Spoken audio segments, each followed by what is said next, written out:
نحمده ونصلي على رسوله الكريم اما بعد فاعوذ بالله من الشيطان الرجيم بسم الله الرحمن الرحيم رب اشرح لي صدري ويسر لي امري واحلل عقدة من لساني يفقهوا قولي۔ السلام علیکم ورحمۃ اللہ وبرکاتہ۔ ذوالحج کی ابتدائی 10 راتیں ہیں۔ اللہ تعالیٰ نے ان 10 دنوں میں اپنے ذکر کا خاص حکم دیا ہے۔ قرآن مجید میں آتا ہے وَيَذْكُرُ اسْمَ اللَّهِ فِي أَيَّامٍ مَّعْلُومَاتٍ، اور معلوم دنوں میں اللہ تعالیٰ کا نام یاد کریں، یعنی کثرت سے اللہ کا ذکر کریں۔ تو ان 10 دنوں میں کیے جانے والے اعمال اللہ تعالیٰ کو دیگر دنوں کی نسبت زیادہ محبوب ہیں۔ تو جو چیز اللہ تعالیٰ کو محبوب ہو وہ پھر ہمیں بھی محبوب ہونی چاہیے۔ تو اللہ سبحانہ وتعالیٰ کو کیا پسند ہے، کس چیز سے محبت ہے، کیا چیز اس کو اچھی لگتی ہے؟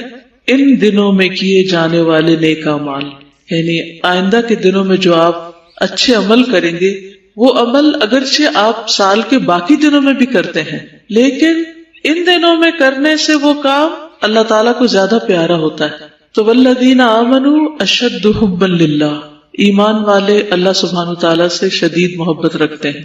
جب اللہ سے محبت رکھتے ہیں تو پھر اس کی علامت اور نشانی کیا ہے، اس کی دلیل اور گواہی کیا ہے کہ واقعی ہم اللہ تعالیٰ سے محبت رکھتے ہیں۔ ہم ان کاموں سے بھی محبت رکھتے ہیں، ان دنوں سے بھی محبت رکھتے ہیں، ان جگہوں سے محبت رکھتے ہیں، ان راتوں سے محبت رکھتے ہیں جن سے اللہ سبحانہ تعالیٰ محبت رکھتے ہیں۔ یعنی ہم ہر اس چیز سے محبت کرتے ہیں جس سے اللہ تعالیٰ محبت کرتا ہے۔ تو اللہ سبحانہ تعالیٰ ان 10 دنوں میں کیے ہوئے نیک اعمال سے محبت رکھتا ہے۔ تو گویا کوئی بھی آپ اچھا کام کریں گے تو دل ہی دل میں خوش بھی ہو رہے ہوں گے کہ اللہ سبحانہ تعالیٰ کو میرا یہ عمل پسند آ رہا ہوگا اور یہ کام میں خالصتاً اللہ سبحانہ تعالیٰ کے لیے کر رہی ہوں۔ تو ارشاد ہے قسم ہے فجر کی اور 10 راتوں کی اور جفت کی اور طاق کی، یعنی ایون اور آڈ کی، اور رات کی جب وہ چلتی ہے، یعنی ہر رات آتی ہے، اور اسلامی کیلنڈر ویسے بھی رات سے شروع ہوتا ہے جب چاند نظر آ جاتا ہے۔ یقیناً اس میں عقل والے کے لیے بڑی قسم ہے، بہت کچھ سمجھنے کو ہے۔ تو اگر ہم عقل مند ہیں، سمجھدار ہیں، تو پھر لازمی طور پر ان آیات میں غور و فکر کریں گے، اور ان آیات میں جن 10 راتوں کا ذکر ہوا ہے ان راتوں میں نیک اعمال کریں گے۔ اور رات کا لفظ جب بولا جاتا ہے تو وہ صرف رات کے لیے نہیں ہوتا، اس سے مراد دن بھی ہوتا ہے۔ جیسے ہم جب دن بولتے ہیں تو اس سے مراد صرف دن نہیں ہوتا، کیا ہوتا ہے؟ رات بھی ہوتی، 24 آورز ہوتے ہیں۔ تو اسی طرح یہاں جب رات بولی گئی تو اس سے مراد صرف ذوالحج کی 10 راتیں نہیں۔ راتوں کی افضلیت کے اعتبار سے تو رمضان کے آخری عشرے کی 10 راتیں زیادہ افضل ہیں، لیکن یہاں رات سے مراد رات بھی ہے اور دن بھی ہے، یعنی دن میں عمل کریں یا رات میں عمل کریں تو یہ عمل آپ کا اللہ تعالیٰ کو زیادہ پیارا ہوگا۔ صحیح الترغیب والترہیب کی حدیث ہے، رسول اللہ صلی اللہ علیہ وسلم نے فرمایا دنیا کے دنوں میں افضل ترین دن 10 دن یعنی عشرہ ذوالحجہ ہیں۔ دنیا کے دنوں میں یعنی پوری دنیا میں دنوں کی جو گنتی ہے اور تعداد ہے یا جو دنوں کی فضیلت ہے ان میں سب سے زیادہ ان 10 دنوں کی ہے، پہلی ذوالحج سے لے کر 10 ذوالحج تک، اور پھر آگے ایام تشریق جو ہے ان کی اپنی ایک فضیلت ہے۔ اور ان دنوں میں کیا گیا عمل سب سے افضل عمل ہے۔ اب رمضان میں کیا ہوئے عمل بھی افضل ہوتے ہیں، جی ہاں وہ بھی افضل ہوتے ہیں، مہینے کے اعتبار سے وہ مہینہ افضل ہے، اور راتوں کے اعتبار سے اس کی 10 راتیں افضل ہیں، لیکن دنوں کے اعتبار سے یہ 10 دن افضل ہیں، اور ان کے دن کے اعمال زیادہ افضل ہیں، اگرچہ رات کے بھی اچھے عمل ساتھ ہی شمار ہوں گے۔ مسند احمد کی روایت ہے ما عمل افضل منہ فی هذه الایام یعنی ایام العشر، نبی صلی اللہ علیہ وسلم نے فرمایا ان دنوں میں کیے گئے عمل سے افضل کوئی عمل نہیں، ان دنوں میں کیے گئے عمل سے افضل کوئی عمل نہیں، یعنی عشرہ ذوالحجہ کے دنوں سے۔ ایک اور حدیث میں آتا ہے، ابو داؤد کی روایت ہے کہ ان دنوں میں کیا گیا نیک عمل اللہ تعالیٰ کو سب سے زیادہ پسند ہے۔ رسول اللہ صلی اللہ علیہ وسلم نے فرمایا اللہ تعالیٰ کو کوئی نیک عمل کسی دن میں اس قدر زیادہ پسندیدہ نہیں جتنا کہ ان دنوں میں پسندیدہ ہے، یعنی جو بھی اچھا کام آپ کریں گے، یعنی عشرہ ذوالحجہ۔ صحابہ نے کہا اے اللہ کے رسول کیا جہاد فی سبیل اللہ بھی نہیں؟ کیونکہ کرنے کے کاموں میں سب سے افضل کام اللہ کے راستے میں نکلنا ہے۔ آپ نے فرمایا نہیں، جہاد فی سبیل اللہ بھی نہیں مگر جو شخص اپنی جان اور مال لے کر نکلا ہو پھر کچھ واپس نہ لایا ہو، یعنی جو اپنی جان بھی دے دے اور اس کا گھوڑا بھی شہید ہو جائے اور وہ خود بھی چلا جائے، یعنی سب کچھ اللہ کے راستے میں لٹا دے، اس کا عمل بہرحال سب سے بہتر ہے۔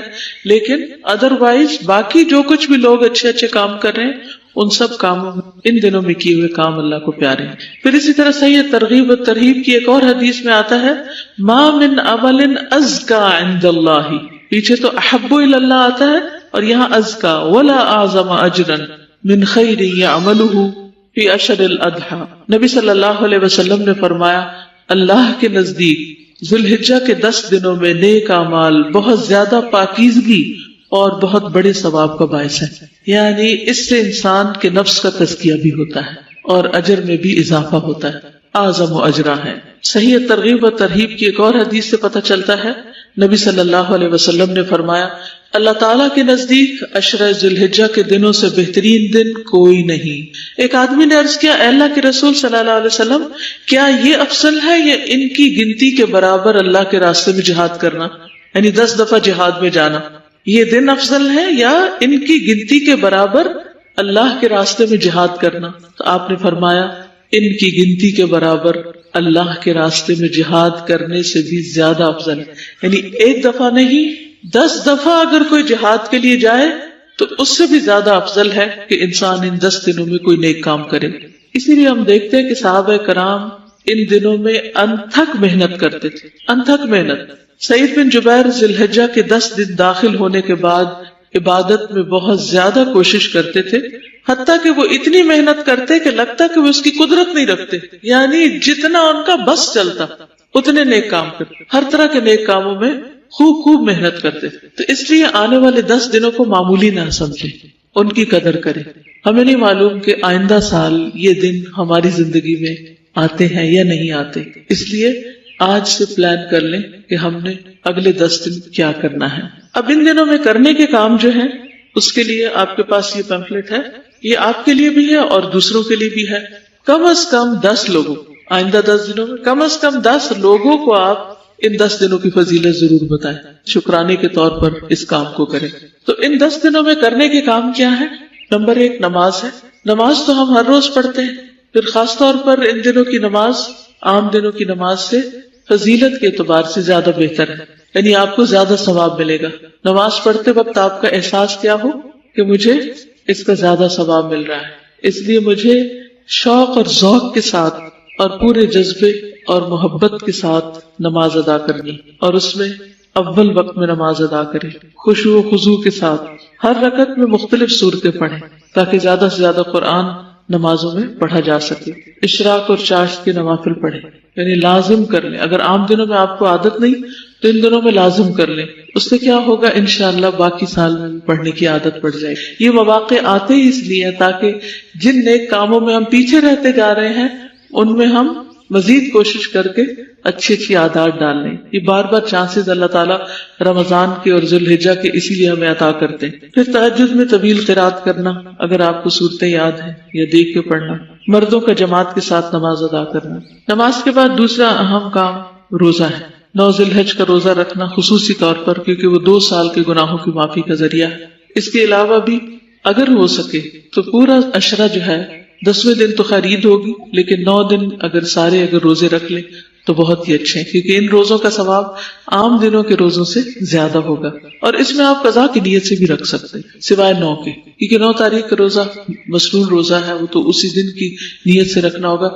پہلے 8 روزے اگر آپ کے پچھلے کوئی قضا رہتے ہیں تو ان کو بھی پورا کر سکتے ہیں۔ اگر اتنا نہیں کر سکتے تو پیر اور جمعرات کا روزہ ضرور رکھیں، قضا شدہ روزے رکھیں۔ اور عرفہ کا روزہ رکھنا گزشتہ اور آئندہ سال کے گناہوں کا کفارہ بن جائے۔ اسی طرح قرآن مجید کے ساتھ شغف کثرت سے تلاوت کریں، عام دنوں سے زیادہ۔ اگر ہو سکے تو ایک قرآن 10 دنوں میں ختم کر لیں اگر پاسبل، اگر نہ ہو سکے تو کم از کم جتنا بھی، لیکن میک شور کہ عام دنوں سے زیادہ پڑھنا ہے، ٹھیک ہے، چاہے ایک صفحہ ہی زیادہ کیوں نہ پڑھے۔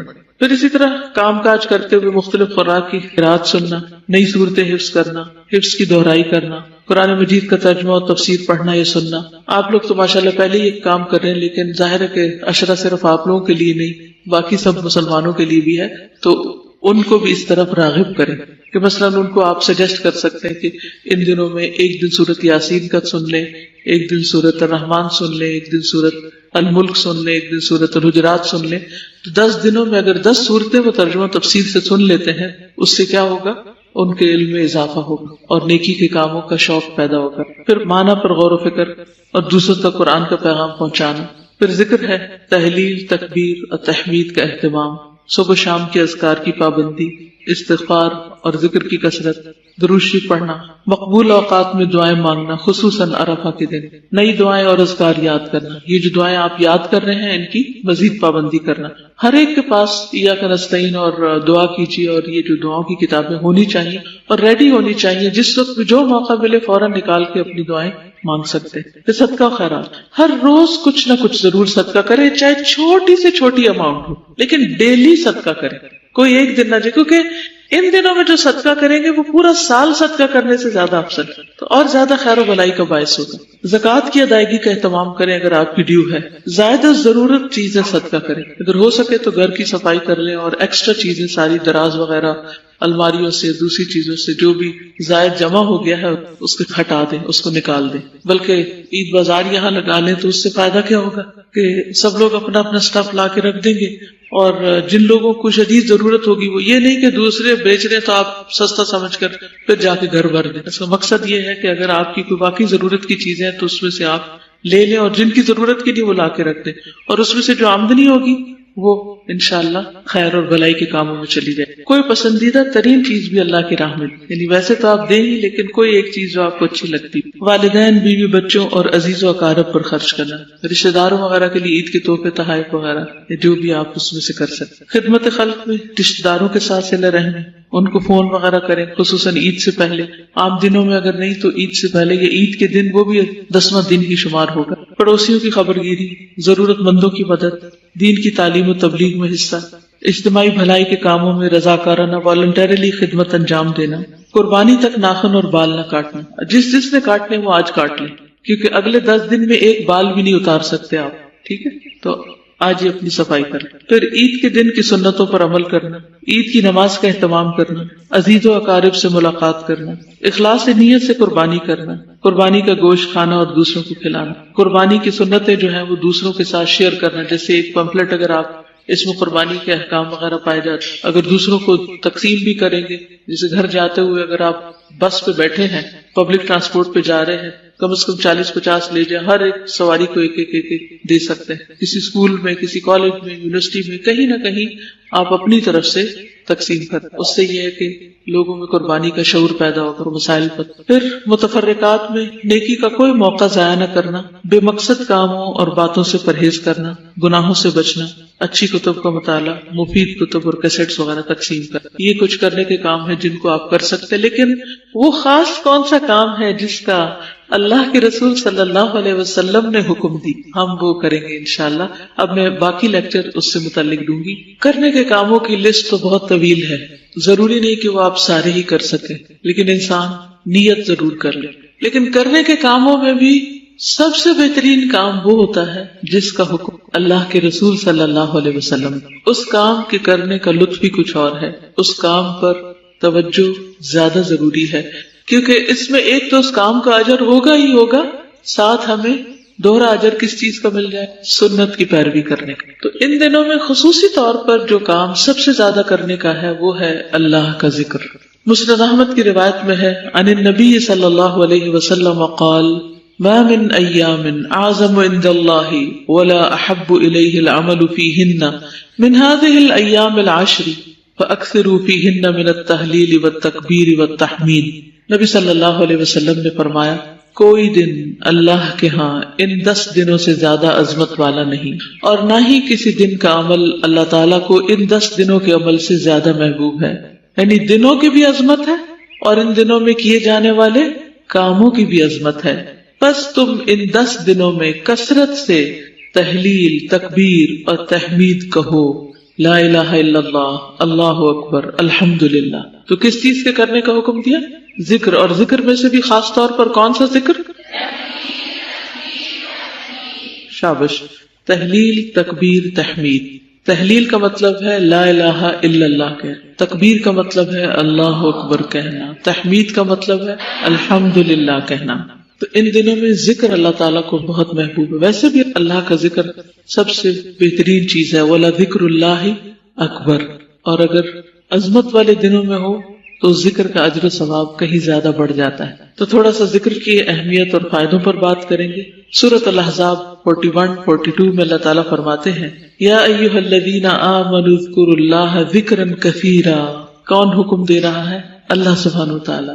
اذکروا اللہ ذکرا کثیرا وسبحوہ بکرۃ واصیلا۔ اے لوگو جو ایمان لائے ہو، اللہ کو یاد کرو، بہت یاد کرنا، اور اس کی تسبیح کرو پہلے پہر اور پچھلے پہر۔ نبی صلی اللہ علیہ وسلم نے فرمایا کیا میں تمہیں وہ عمل نہ بتاؤں جو تمہارے مالک یعنی اللہ سبحانہ وتعالیٰ کے نزدیک اچھا اور پاکیزہ ہے، اور تمہارے درجات میں سب سے بلند، اور تمہارے لیے سونے اور چاندی کے خرچ کرنے سے بہتر، تمہارے لیے سونا اور چاندی خرچ کرنے سے بہتر۔ اب جس کے پاس سونا چاندی ہے وہ تو ان دنوں میں خرچ کرے گا انشاءاللہ اللہ کے راستے میں، لیکن جس کے پاس سونا چاندی نہیں پھر وہ کیا کرے؟ وہ بھی محروم نہیں، اس کو سونا چاندی والوں سے بھی زیادہ اجر مل سکتا ہے اگر وہ ذکر کا اہتمام کرے۔ اور تمہارے لیے اس سے بھی بہتر کہ تم دشمن سے ملو، تم ان کی گردنیں مارو اور وہ تمہاری گردنیں مارے، یعنی جہاد فی سبیل اللہ سے بھی بہتر، شہید ہونے سے بھی بہتر۔ صحابہ نے عرض کیا کیوں نہیں؟ آپ نے فرمایا اللہ کا ذکر، اللہ تعالی کا ذکر۔ لیکن ہمیں ذکر کا موقع کیوں نہیں ملتا؟ ذکر کی فرصت کیوں نہیں ملتی؟ آپ میں سے کوئی بتائے گا؟ ہم اور باتیں بہت زیادہ کرتے، تو جو شخص جتنی زیادہ غیر ضروری باتیں کرے گا اتنا زیادہ ذکر سے محروم ہوگا، خیر اور بھلائی سے محروم رہے گا۔ اس لیے اگر آپ واقعی چاہتے ہیں کہ اللہ کا ذکر کریں تو اپنا محاسبہ خود کریں، کوئی اور نہیں آپ کو روکے گا، کیونکہ دوسرے مروت کے مارے، شرم کے مارے آپ کو نہیں کہیں گے کم بولو، تو آپ نے خود اپنے آپ کو کنٹرول کرنا ہے اور اس کو ذکر سے ریپلیس کرنا ہے۔ تو جو شخص ذاکر ہوتا ہے وہ غافل نہیں ہوتا، تو اللہ ہمیں ذاکرین میں سے بنائے، غافلین میں شامل نہ کرے۔ نبی صلی اللہ علیہ وسلم نے فرمایا بہترین عمل یہ ہے کہ جب تم دنیا سے رخصت ہو تو تمہاری زبان اللہ کے ذکر سے تر ہو۔ یہ کیسے ممکن ہے؟ یہ کیسے ہوتا ہے کہ دنیا سے جاتے ہوئے بھی اللہ کی باتیں ہو رہی ہیں، لوگوں کی نہیں، چیزوں کی نہیں، مال و دولت کی نہیں، بچوں کی؟ یہ کیسے ہوتا ہے؟ یہ کن خوش نصیبوں کو نصیب ہوتا ہے جو شعوری اور لاشعوری دونوں طور پر اللہ کے ذکر کی کثرت کرے۔ ذکر جن کی گھٹی میں پڑ جائے، جن کی عادت بن جائے، پھر وہ محروم نہیں ہوتی، کیونکہ وہ چپ رہ ہی نہیں سکتی۔ جس طرح لوگوں کو دنیا کی باتیں بہت اچھی لگتی ہیں اور وہ چپ نہیں رہ سکتے بولنے سے، اسی طرح کچھ لوگوں کو ذکر سے چپ نہیں آتی، وہ رہ ہی نہیں سکتے ذکر کے بغیر۔ ذکر ان کی تسبیح ہے، ذکر ان کی غذا ہے، ذکر ان کے لیے اطمینان قلب کا باعث ہے۔ نبی صلی اللہ علیہ وسلم نے فرمایا اللہ تعالیٰ فرماتا ہے میں اپنے بندے کے گمان کے ساتھ ہوں جو میرے متعلق رکھتا ہے، اور میں اس کے ساتھ ہوں جب وہ مجھے یاد کرتا ہے۔ اگر وہ مجھے اپنے دل میں یاد کرتا ہے تو میں بھی اس کو دل میں یاد کرتا ہوں، اگر مجھے جماعت میں یاد کرتا ہے تو میں اس سے بہتر جماعت میں اس کو یاد کرتا ہوں۔ اللہ تعالیٰ فرماتے ہیں میں اپنے بندے کے ساتھ ہوں اس وقت تک جب تک وہ مجھے یاد کرتا ہے اور میری یاد میں اپنے ہونٹ ہلاتا ہے۔ ایک ذکر ہوتا ہے صرف دل میں، اور ایک ہوتا ہے منہ سے بول کر، اور ایک ہوتا ہے چاہے اونچی آواز سے نہ بھی کرے، دون الجہر من القول، یعنی خفیہ خفیہ بھی کرے، تو اس میں بھی ہونٹ ہلنے چاہیے، یعنی پتہ چلے کہ آپ ذکر کر رہے ہیں۔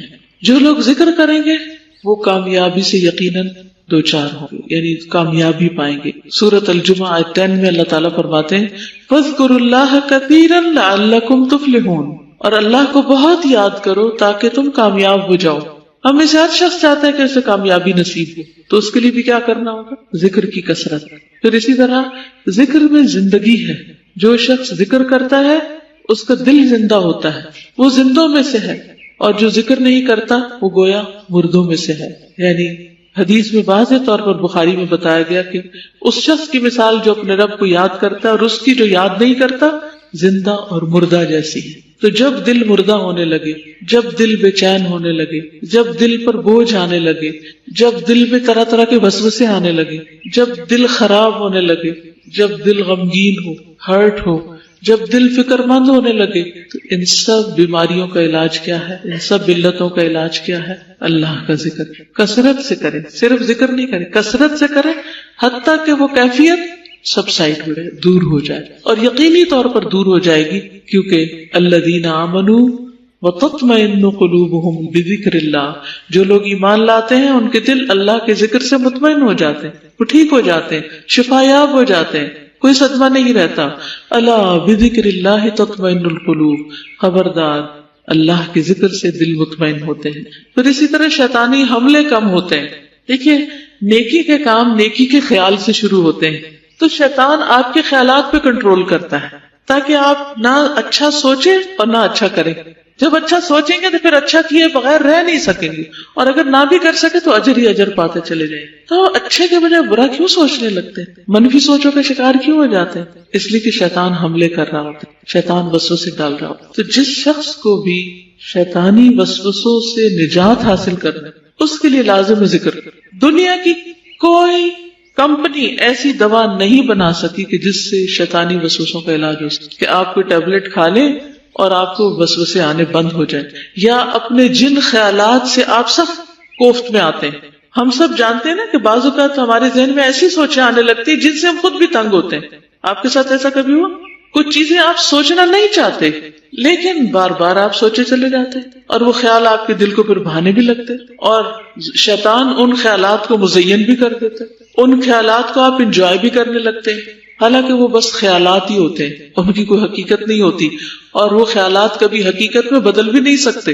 کچھ چیزوں کی چاہت ہو سکتی، کچھ کی خواہش ہو سکتی، کچھ آپ ایسے دن میں خواب دیکھتے رہتے ہیں، اور جب کوئی کام کرنے لگتے ہیں اس پر فوکس کرنے کے بجائے کچھ اور ہی سوچنے شروع ہو جاتے ہیں۔ خصوصاً اسٹوڈینٹس کے ساتھ یہ مسئلہ بہت ہوتا ہے، تو اس کے لیے بہترین مجرب نسخہ، مجرب مطلب جس کو میں نے خود ایکسپیرینس کیا، کسی بھی قسم کے خیالات کی جو پچھاڑ ہے، جاگتے میں یا سوتے میں، یعنی جنس کی وجہ سے آپ پریشان رہتے ہو، جو آپ کو ستا رہے ہیں اور آپ کے پاس کوئی حل نہیں، تو شیطانی وسوسوں سے بچنے کی جو دعائیں ہیں خصوصاً ایاک نستعین میں دی ہوئی ہیں، آپ انہیں چند دن پڑھ کے دیکھیے، اور میں آپ کو گارنٹی دیتی ہوں کہ انشاءاللہ آپ چھٹکارا پا جائیں گے۔ اور اگر وہ آپ کو زبانی یاد ہو جائے تو جس وقت آپ پڑھنے لگے ہیں اس وقت پڑھ کے اگر آپ اپنی پڑھائی شروع کریں تو بھی آپ دیکھیں گے انشاءاللہ بہت فائدہ ہوگا۔ اور اس میں خصوصاً هو الاول والآخر والباطن وهو بكل شيء عليم، کیونکہ دیکھیے اگر پریشان کن خیالات آ رہے ہیں تو کیا آپ پریشانی دور کر لیں گے خیال کر کر کے؟ وہ تو پریشانی صرف بڑھے گی۔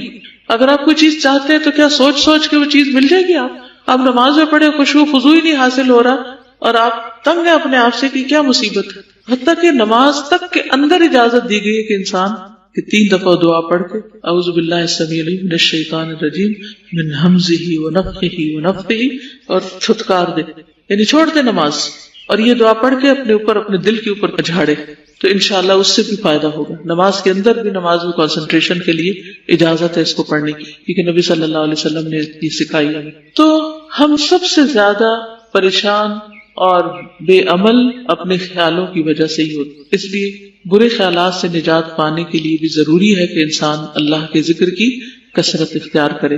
یحییٰ علیہ السلام نے بیت المقدس میں بنی اسرائیل کو جمع کیا۔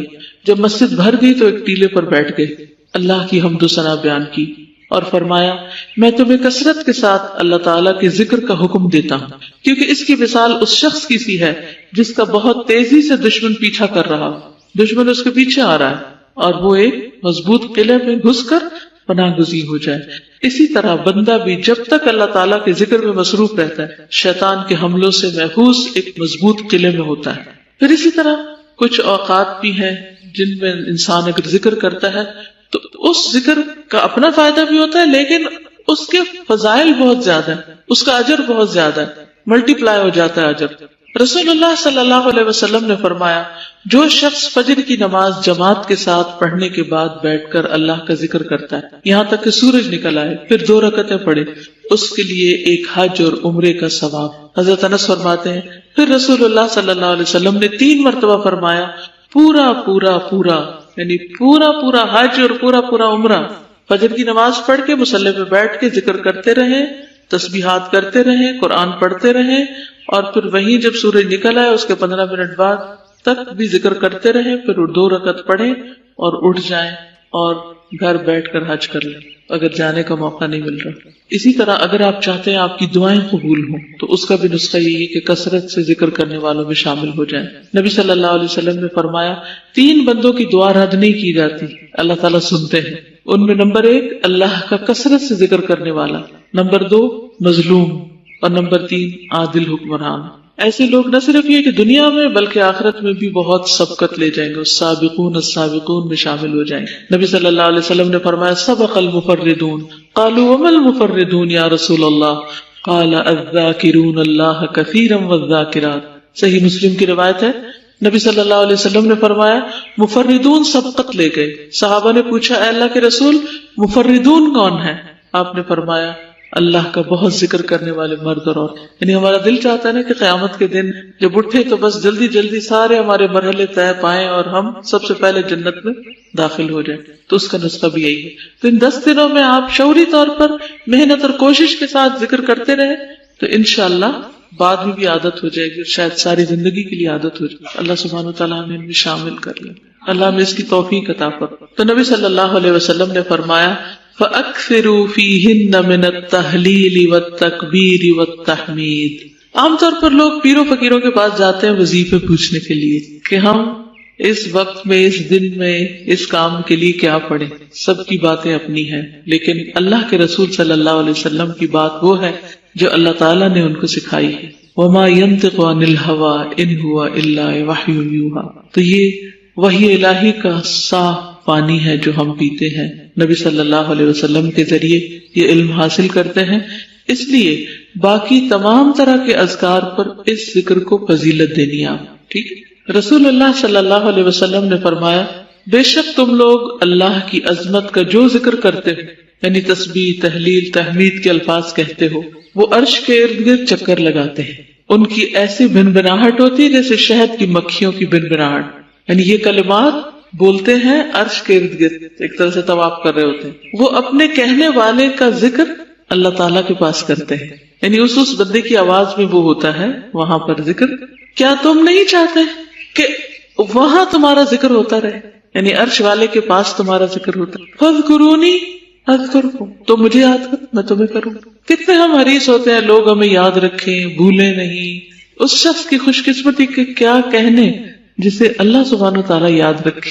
لوگوں سے ہم کہتے ہیں ہمیں دعاؤں میں یاد رکھنا، حج میں دعاؤں میں یاد رکھنا، تہجد کی دعاؤں میں یاد رکھنا، ایسا یاد رکھنا، ویسا یاد رکھنا، مرنے کے بعد بھولنا نہیں. بچوں کو کہتے رہتے ہیں ہمارے لیے دعائیں کرتے رہنا، جب ہم مر جائیں تو ہمیں بھولنا نہیں. لیکن جو شخص اپنی زندگی میں خود ذکر کی کثرت کرتا ہے، اس کے لیے اگر کوئی اور نہ بھی کرے تو بھی انشاءاللہ اسی عمل پر خاتمہ ہوگا. یعنی مرتے وقت ہم اور کیا کر سکتے ہیں؟ بتائیے کیا کام کر سکتے ہیں مرنے کے؟ کچھ بھی تو نہیں کر سکتے. اللہ کا ذکر کر سکتے ہیں. اور اگر زبان بھی نہیں چلتی، کیونکہ آپ کو پتا ہے کہ بعض سٹروکس ایسے ہوتے ہیں یا بعض اٹیک ایسے ہوتے ہیں کہ جن میں زبان چلتی ہی نہیں، زبان کچھ نہیں بول سکتی. بعض مریض ایسے ہوتے ہیں کہ فوتگی سے پہلے ان کی زبان بند ہو جاتی ہے، لیکن اس وقت بھی کان اللہ کا ذکر سن سکتے ہیں. مگر افسوس کی بات یہ کہ لوگ بیماروں کے پاس، لوگ مرنے والوں کے پاس کھڑے ہو کر وہ دنیا کی باتیں کرتے ہیں، اس نے کیا کھایا، کیا پیا، کون آیا، کون نہیں آیا، وہ فلاں تو آیا ہی نہیں، اس کو تو پتہ ہی نہیں، اس کو یہ بتا دو، اس کو وہ کر دو. جو دنیا کی باتیں. اتنا افسوس ہوتا ہے مجھے. کئی دفعہ ایسے مریضوں کو وزٹ کرنے کا اتفاق ہوا ہے کہ جو اپنے آخری دموں پر ہوتے ہیں، لیکن لوگ نہیں رحم کرتے ان کے قریب بھی اپنی باتیں کرنے سے. اب آپ سوچئے کہ مرنے والا مر رہا ہے، اس کو فرشتے نظر آ رہے ہیں، اس کی جان آہستہ آہستہ پاؤں سے نکل رہی، پنڈلیوں سے جا رہی ہے، گھٹنوں سے جا رہی ہے، نچلے دھڑ سے نکل گئی، پھر اوپر سے آگے ہنسلی تک پہنچ گئی. وہ چند لمحوں کا مہمان ہے. اللہ کے واسطے اس کے پاس اللہ کا ذکر کرے، یا اس کے پاس قرآن پڑھے یا تسبیح پڑھے گا. خود نہیں توفیق آپ کو، نہیں کچھ آتا تو کوئی تلاوت لگا ہی دے کہ آخری چیز وہ اللہ کا ذکر کرتا ہوا دنیا سے جائے، نہ کہ دنیا کی باتیں سنتا ہوا. اسی طرح ہسپتال میں جو مریض پڑے ہوتے ہیں ان بیچاروں کا بھی یہی حال ہوتا ہے. ان کے آس پاس اٹینڈنٹس کی بھرمار ہوتی ہے، یعنی اپنے جو رشتے دار ہوتے ہیں. عام طور پر ہمارے گاؤں دیہات میں کیا حال ہوتا ہے کہ جب کوئی بیمار ہو سارا پنڈ چل پڑتا ہے اس کی خبر لینے کے لیے، اور وہ جا کے اس کے سر پہ سوار ہو جاتے ہیں، اور پھر وہ جو ادھر ادھر کی باتیں کرنا، کپڑوں اور کھانوں اور ریسیپی، دنیا بھر کی معلومات ڈسکس کرنا شروع ہوتے، اور کوئی اس کے پاس اللہ کا ذکر نہیں کرتا. اللہ ہمیں ایسی بے بسی سے بچائے اور ایسی کمپنی سے بچائے اور ایسے لوگوں سے دور رکھے ہمیں کہ جو کسی وقت کو بھی باتوں سے اسپیئر نہیں کرتے. نماز پڑھی جا رہی ہے ان کی باتیں ختم نہیں, قرآن پڑھا جا رہا ان کی باتیں ختم نہیں, بیمار کو بستر میں پڑا ان کی باتیں ختم نہیں ہوتی, کوئی مر رہا ہے ان کی باتیں ختم نہیں. اس قدر ناسمجھی اور بے عقلی, معلوم نہیں کب ہوش آئے گی. اللہ ایسے لوگوں سے بچا کے رکھے اور ایسے صالحین کی دوستی اور صحبت ہمیں نصیب کرے کہ جو واقعی حقیقی معنوں میں اللہ کا ذکر کرنے والے ہوں, تاکہ مرتے وقت بھی وہی لوگ پاس ہوں کہ جو اللہ کو یاد کر رہے ہوں, اور اگر بولنے کی سکت نہ بھی رہے تو کم از کم کان سن کر دل میں اللہ کو یاد کرتے ہوئے دنیا سے رک سکتے. تو رسول اللہ صلی اللہ علیہ وسلم نے فرمایا اللہ کے نزدیک سب سے زیادہ محبوب 4 کلمات ہیں, سبحان اللہ والحمد للہ ولا الہ الا اللہ واللہ اکبر. اور تمہیں اس میں سے کسی بھی کلمے سے شروع کرنا نقصان نہ دے گا, یعنی چاہے الحمدللہ پہلے کہہ دو, چاہے سبحان اللہ پہلے کہہ دو, چاہے لا الہ الا اللہ پہلے کہہ دو, چاہے اللہ اکبر پہلے کہہ دو. ترتیب کوئی بھی ہو سکتی, لیکن اصل فائدہ اس تسبیح کا. رسول اللہ صلی اللہ علیہ وسلم نے فرمایا سبحان اللہ والحمد للہ ولا الہ الا اللہ واللہ اکبر کہنا میرے نزدیک ہر اس چیز سے زیادہ محبوب ہے جس پر سورج طلوع ہوتا ہے. کس کس چیز پہ سورج نکلتا ہے؟ باغات ہوں, پہاڑ ہوں, سمندر کی وسعتیں ہوں, ریت کے ذرات ہوں, انسانوں کی خلقت مخلوق ہو, جانور ہو, بھیڑے ہو, بکریاں, سونے چاندی کے انبار ہوں, کچھ بھی جس چیز پہ سورج طلوع ہوتا ہے ان سب سے زیادہ قیمتی, ان سب سے زیادہ محبوب اللہ کے نزدیک یہ کلمات ہیں. یعنی اللہ تعالیٰ کو ہمارے سونے چاندی سے کوئی غرض نہیں کہ ہم کتنے مالک ہیں, کیا اون کرتے ہیں اور کتنی پراپرٹی ہے ہمارے پاس. اگر کسی کے پاس ہر ایریا میں بھی اور ہر شہر میں بھی ایک پلاٹ ہے نا, اس سے زیادہ قیمتی دولت اس کے پاس ذکر کی دولت ہے جو وہ اپنے لیے کرے, اور خصوصاً یہ ذکر سبحان اللہ والحمد للہ ولا الہ الا اللہ واللہ اکبر. پھر اسی طرح رسول اللہ صلی اللہ علیہ وسلم نے فرمایا میرے نزدیک طلوع آفتاب کے وقت تک بیٹھ کر اللہ کا ذکر کرنا, یعنی سورج نکلنے تک بیٹھے رہنا اور ذکر کرتے رہنا, اللہ اکبر, الحمدللہ, سبحان اللہ اور لا الہ الا اللہ کہنا. یعنی اس وقت جو میں نے بتایا نا کہ آپ چاشت کی نماز پڑھے, اشراق کی نماز پڑھے جو سورج طلوع ہونے کے بعد پڑھی جاتی ہے, تو اس وقت کو کیسے گزارے, وہ 15 منٹ کیسے گزارنے سورج نکلنے کے بعد کے, اس میں یہی ذکر کثرت سے کرے. ہو سکتا ہے کہ 1 تسبیح ہو جائے, 2 تسبیح ہو جائے, اور اتنے میں اس نماز کا وقت ہو جائے, پھر وہ نماز پڑھے. تو آپ نے فرمایا کہ اس وقت میں پڑھنا اسماعیل علیہ السلام کی اولاد میں سے 2 یا زیادہ غلام آزاد کرنے سے زیادہ بہتر ہے, اور نماز عصر سے غروب آفتاب تک اللہ کا ذکر کرنا میرے نزدیک اولاد اسماعیل میں سے 4 غلام آزاد کرنے سے بہتر ہے. آپ دیکھیں, ہم زندگی کا کوئی دن ہی یاد کر لیں جس میں ہم عصر کے بعد سے مغرب تک اٹھے ہی نہ اور ہم نے ذکر کیا, کوئی دن یاد کریں سوائے اعتکاف کے, اگر کسی کو نصیب ہوا ہے. اور لوگ اعتکاف میں بھی سیریس نہیں ہوتے, اس میں بھی ان کی توجہ اپنے سے زیادہ دوسروں پر ہوتی ہے اور ادھر ادھر گھوم پھر کے وقت پاس کرنے کی کوشش کرتے ہیں کہ اندر آ گئے, بیٹھ گئے, بس اب اعتکاف تو شمار ہو ہی رہا ہے, باقی اپنا دل بہلاؤ کسی بھی طرح. تو یہ سوچ مومن کی نہیں ہو سکتی, وہ اس وقت کو بھی بڑا قیمتی سمجھتا ہے. اگر پاسبل ہو ان دنوں میں سے کسی دن میں, تو عصر کی نماز پڑھ کر بیٹھ جائیں اور مغرب تک 1 دن بریک لے لیں, 1 دن چھٹی لے لیں کاموں سے, وہ کام پہلے کر کے رکھ لیں, اور انہیں کہیں مجھے آج کے دن ذرا اندر بیٹھ کے کام کرنا ہے, مجھے کوئی ڈسٹرب نہ, گھورنے میں بیٹھ جائیں جا کے, اور کیا کریں, یہ تسبیحات کرتے ہیں. اصل میں ہم اکیلے بیٹھنے سے گھبراتے ہیں کیونکہ ہم اس قدر باتوں کے شوقین ہیں, اس قدر کمپنی کی شوقین ہے کہ ہمیں اکیلے بیٹھنے سے وحشت ہوتی. پھر اکیلے بیٹھ جائیں تو پھر ہمارا ٹیلی فون ہمارے سر پہ سوار ہوتا ہے, ہم کچھ نہ کچھ پڑھتے لکھتے رہتے ہیں, یا میسج کرتے رہتے ہیں, یا پڑھتے رہتے ہیں, خوش ہوتے رہتے ہیں. دل بہلانے کا کام ہے نا, اس میں دل لگتا ہے. جس چیز میں دل لگتا ہے وہ گھنٹوں بھی ہمارے ہاتھوں میں ہوتا ہے, کوئی مشکل نہیں. لیکن تسبیح کرنے لگے, انگلیوں پہ گرنے لگے تو کہتے ہیں کتنا ہو گیا, ابھی کتنا ٹائم باقی ہے, اچھا اتنا ہو گیا. یعنی دل پر کتنا بوجھل ہے یہ سب کچھ. ہم اپنے دلوں کا جائزہ تو لیں, ہمیں 100 کام یاد آ جائیں گے, اچھا وہ میں نے فلاں کو یہ میسج دینا تھا, فلاں کام کرنا تھا, یہ بھی تو میں نے وعدہ کیا تھا, اور اس طرح اس وقت کو گزار دیں. تو کوشش کریں ان 10 دنوں میں سے کم از کم 1 دن عصر کی نماز کے بعد سے لے کے مغرب تک اللہ کا ذکر کریں. رسول اللہ صلی اللہ علیہ وسلم نے ایک اور مرتبہ فرمایا واہ واہ بخ بخ, اور اپنے ہاتھ سے 5 کا اشارہ کیا, یعنی ایسے 5 انگلیاں اٹھائیں. فرمایا یہ میزان میں کتنی بھاری ہوں گی, سبحان اللہ والحمد للہ ولا الہ الا اللہ واللہ اکبر. اور 5ویں چیز, کسی کا فوت ہونے والا نیک بیٹا جس کا باپ ثواب کی امید رکھ کر صبر کرے. یعنی 4 یہ اذکار اور 5واں نیک بچے کی وفات پر صبر کر. اب آپ دیکھیے وہ کتنا بڑا صدمہ ہو سکتا ہے نا، بیٹا بھی اور وہ جوان بھی اور وہ نیک بھی اور فرما بردار بھی، اس کا کھو جانا کتنے بڑے دکھ کا باعث ہو سکتا ہے، اور اس پر صبر کتنے بڑے اجر کا باعث ہے.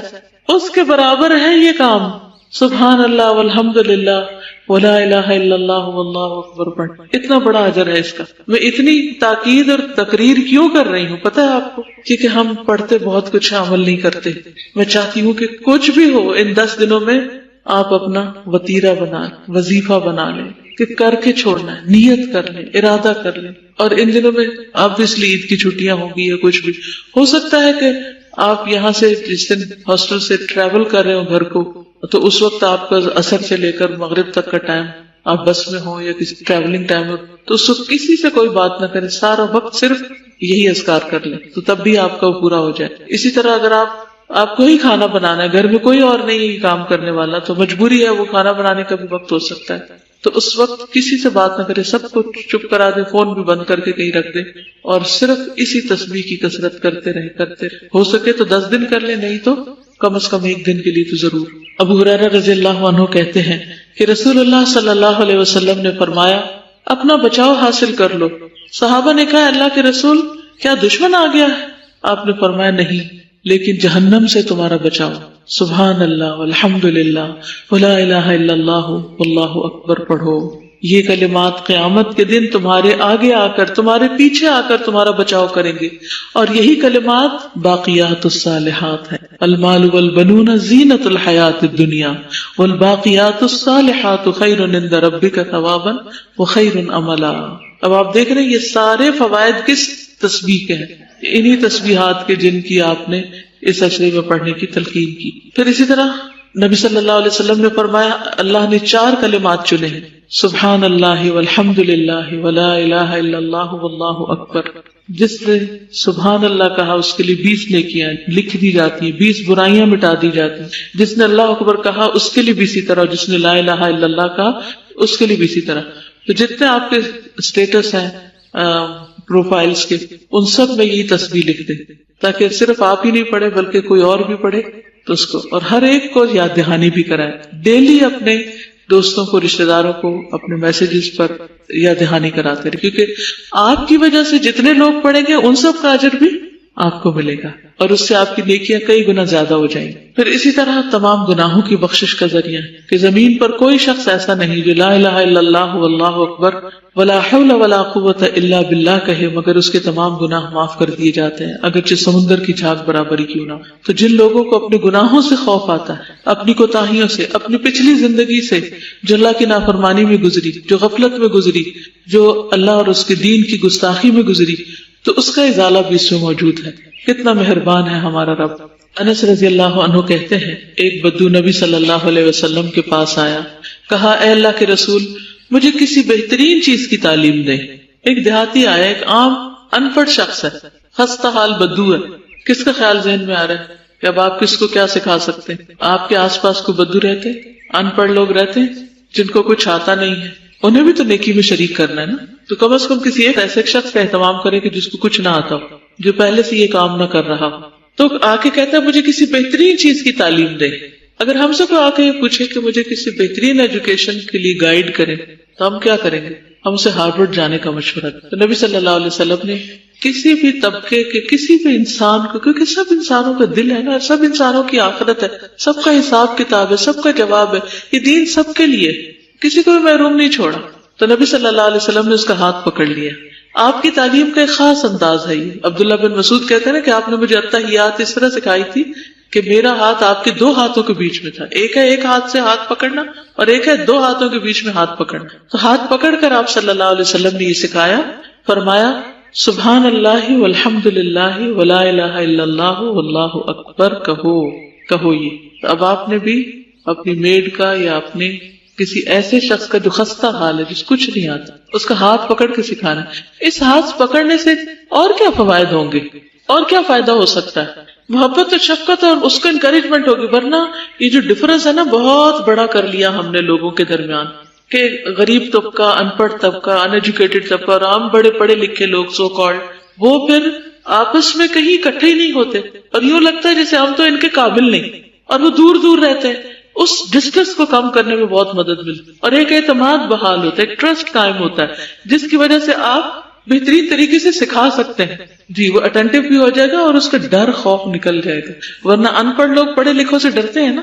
آپ کا اپنا دل نرم ہوگا، آپ کو سکھا کے جو خوشی اور راحت محسوس ہوگی وہ ویسے نہیں. انس رضی اللہ عنہ کہتے ہیں ایک بدو نبی صلی اللہ علیہ وسلم کے پاس آیا اور کہا اے اللہ کے رسول مجھے کسی بہترین چیز کی تعلیم دے. نبی صلی اللہ علیہ وسلم نے اس کا ہاتھ پکڑا اور فرمایا کہو سبحان اللہ والحمد للہ ولا الہ الا اللہ واللہ اکبر. بدو نے ان 4 چیزوں کو اپنی انگلیوں پر گن لیا اور چل دیا. لیکن خستہ حال بدو سوچنے لگ گیا. اس نے واپس آ کر کہا اے اللہ کے رسول صلی اللہ علیہ وسلم سبحان اللہ والحمد للہ ولا الہ الا اللہ واللہ اکبر، یہ سارے تعریفی کلمات اللہ تعالیٰ کے لیے، میرے لیے کیا؟ آپ نے فرمایا اے عربی جب تم سبحان اللہ کہو گے تو اللہ تعالیٰ کہے گا تم نے سچ کہا. جب تم الحمدللہ کہو گے تو اللہ تعالیٰ فرمائے تم نے سچ کہا. جب تم لا الہ الا اللہ کہو گے تو اللہ تعالیٰ پر نے سچ کہا. جب تم اللہ اکبر کہو گے تو اللہ تعالیٰ پر نے سچ کہا. اور جب تم اللہم اغفر لی کہو گے تو اللہ تعالیٰ کہے گا میں نے بخش. دیکھیے تھا وہ بدو لیکن اس کا سوال کتنا اچھا تھا، اور اس سوال سے ہمیں بھی ایک عقل آ گئی کہ ان تسبیحات کے بعد اللہم اغفر لی بھی کہیں تاکہ ہمارے گناہ معاف ہو جائے. جب تم اللہم ارحمنی کہو گے تو اللہ تعالیٰ فرمائے گا میں نے رحم کر دیا. جب تم اللہم ارزقنی کہو گے تو اللہ تعالیٰ فرمائے گا میں نے رزق دینے کا فیصلہ کر دی. تو ان دنوں میں ان تسبیحات کے ساتھ ساتھ بخشش، رحمت اور رزق بھی مانگنا ہے. بدو نے اپنے ہاتھ پر یہ 7 کلمات شمار کیے پھر چل دیے. 7 باتیں سیکھ گیا اور عمل کرنے کے لیے چلا گیا. اور بہت سے بڑے بڑے کام کرنے والوں سے ہو سکتا ہے اجر و ثواب میں آگے بڑھ گیا ہو اس پر عمل کر کے، کیونکہ ساری بات عمل کی ہے. رسول اللہ صلی اللہ علیہ وسلم نے فرمایا کچھ دعائیں ایسی ہیں جن کو 100 مرتبہ پڑھنے والا کبھی محروم نہیں ہوتا، اور وہ ہیں سبحان اللہ والحمد للہ ولا الہ الا اللہ واللہ. پھر اسی طرح یہ آگ سے بچاؤ کا ذریعہ بھی ہے. رسول اللہ صلی اللہ علیہ وسلم نے فرمایا بنی آدم کے ہر انسان کو 360 جوڑوں پر پیدا کیا گیا ہے، بس جو شخص اللہ اکبر، الحمدللہ، لا الہ الا اللہ، سبحان اللہ، استغفر اللہ کہے اور لوگوں کے راستے سے پتھر یا کانٹا یا ہڈی ہٹا دے یا نیکی کا حکم دے یا برائی سے روکے، 360 جوڑوں کی گنتی کے برابر وہ سب کام کرے، تو اس دن یوں چلتا ہوگا کہ اس نے اپنے نفس کو جہنم کی آگ سے آزاد کر لیا ہوگا. یعنی اگر روز کی یہ تسبیح آپ پڑھ لیں تو گویا آپ نے اپنے لیے جہنم سے آزادی خرید لی. ہر کلمے کے بدلے جنت میں درخت لگتا ہے. اب آپ دیکھیے اللہ تعالیٰ جواب دیتے ہیں، جنت میں درخت لگتا ہے، جہنم سے نجات ہوتی ہے، رزق ملتا ہے، کس قدر فوائد ہیں. لیکن پھر بھی اگر ہم نہ پڑھیں تو محرومی اس کی ہے جو نہ پڑھے. رسول اللہ صلی اللہ علیہ وسلم نے فرمایا جس رات مجھے معراج کروائی گئی میری ملاقات ابراہیم علیہ السلام سے ہوئی. انہوں نے کہا اے محمد صلی اللہ علیہ وسلم اپنی امت کو میری طرف سے سلام پیش کرنا اور بتانا کہ جنت کی مٹی پاکیزہ اور عمدہ ہے، اس کا پانی میٹھا ہے لیکن وہ ایک چٹیل میدان ہے. سبحان اللہ، الحمدللہ ولا الہ الا اللہ واللہ اکبر کہنا، وہاں درخت لگانا ہے. تو یہ کلمات نہ صرف یہ کہ گناہوں سے چھٹکارے کا ذریعہ ہے بلکہ جنت میں درخت لگانے کا ذریعہ.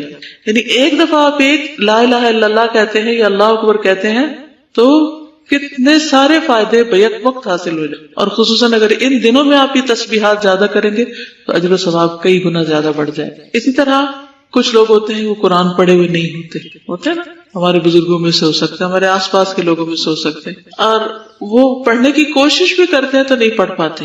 یہ کلمات اس کے لیے بھی کفایت کرتے ہیں. یعنی اگر کوئی شخص قرآن نہیں پڑھ سکا اور اس کی بجائے وہ یہ کلمات پڑھ لے تو اس کو بھی فائدہ ہوگا.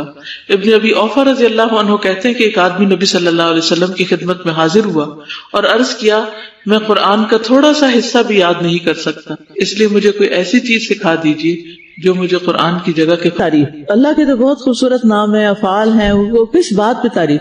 میں اس کو اس طرح لیتی ہوں کہ جس سچویشن میں ہوتی ہوں نا اس سچویشن کے اندر جو مجھے خیر نظر آ رہی ہوتی، چاہے وہ تکلیف کی حالت کیوں نہ ہو، اس کے اندر جو خیر نظر آ رہی اس پہ میں پھر دل سے کہتے ہیں الحمدللہ.